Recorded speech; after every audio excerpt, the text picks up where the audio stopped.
ఆడవిళ్ళలకు నేను రక్ష, భయపడకు, ధైర్యంగా ఉండు అనే భరోసాయే అన్నలు, లేకుంటే తమ్ముళ్ళు.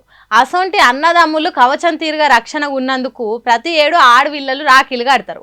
అట్లా ఆశ లేని బతుకులకు భరోసా ఇచ్చినందుకు, ఆపదలున్నోళ్ళను ఆదుకున్నందుకు లగచర్ల బంజారా బిడ్డలు కేటీఆర్కు రాఖీ కట్టిండ్రు.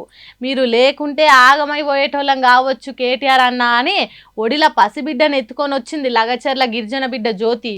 కాంగ్రెస్ సర్కార్ వచ్చినాక లగచర్ల భూములను లాక్కోవాలి, బలవంతంగా గుంజుకోవాలని ఉపాయం చేసింది కదా. కానీ బంజారులు భయపడకుండా ఎదురు తిరిగిండ్రు. మా భూములు మాకేనని కొట్లాట చేసిండ్రు. కానీ రాజ్యం ఏలుతున్నోళ్ళు కేసులు పెట్టి పెట్టరాని బాధలు పెట్టిండ్రు. అప్పుడు నిండు గర్భిణి ఉన్న జ్యోతి భర్తను పోలీసులు అరెస్ట్ చేసి తీసుకుపోయిండ్రు. అప్పుడు దిక్కులేని పక్షి తీరైంది జ్యోతి. కానీ కేటీఆర్ జ్యోతికి అండగున్నాడు. ఆమె భర్తను ఇంటికి తీసుకొచ్చేదానికి ఏమేం చేయాలనో అన్ని తీర్ల చేసిండు. తనకు కాన్పై బిడ్డ పుట్టినప్పుడు లగచర్లలో జరిగిన పెద్ద మీటింగ్లా ఆ చిన్న బుజ్జికి భూమి నాయక్ అనే పేరు పెట్టిండు. అట్లా నా బిడ్డకు మేనమామ తీరుగాయిండు. ఆపదలను నాకు అన్నయ్య రక్షించిండని జ్యోతి రాఖీ కట్టింది. తను ఒక్కతే కాదు, లగచర్ల లంబాడి అక్కలు కూడా రాఖీలు కట్టిండ్రు. తీపి లడ్డులు, స్వీట్లు తినిపించుకున్నారు. మరి కేటీఆర్ కట్నంగా లగచర్ల గిరిజన బిడ్డలకు ఏం పెట్టిండో ఏమో కానీ కేటీఆర్ సార్ను కలిసి రాఖీ కట్టినందుకు మస్తు ఖుషి అయిండ్రట బంజారా బిడ్డలు. తెలంగాణ రాష్ట్రం మొత్తానికి పెద్దన్న తీరుగా ఆపదలుండి ఆదుకునే పనులు చేస్తున్నందుకు కేటీఆర్ చల్లగా ఉండాలని కోరుకున్నారట. మీకు ఈ ముచ్చట తెలిసిందా? మీ వరకు వచ్చిందా? 2026లా తెలంగాణకు కొత్త ముఖ్యమంత్రి రాబోతుండు.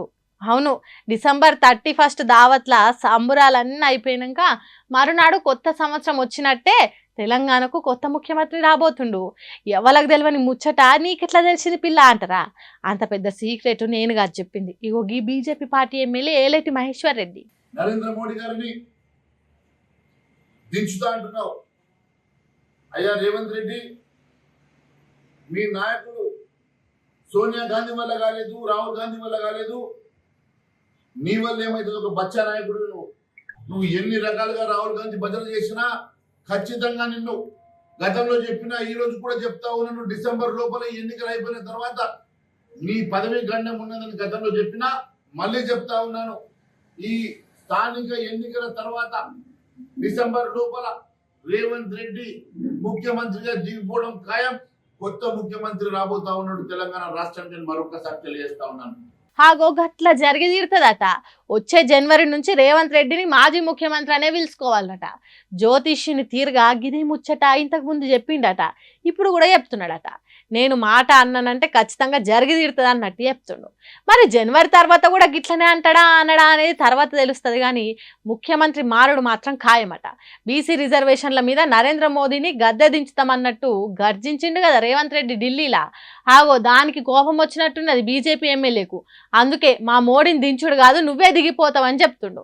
మరి చూడాలి కొత్త సంవత్సరం ముగ్గులు వేసుకునే టయానికి తెలంగాణలో ఎవరు ముఖ్యమంత్రిగా ఉంటారో అనేది.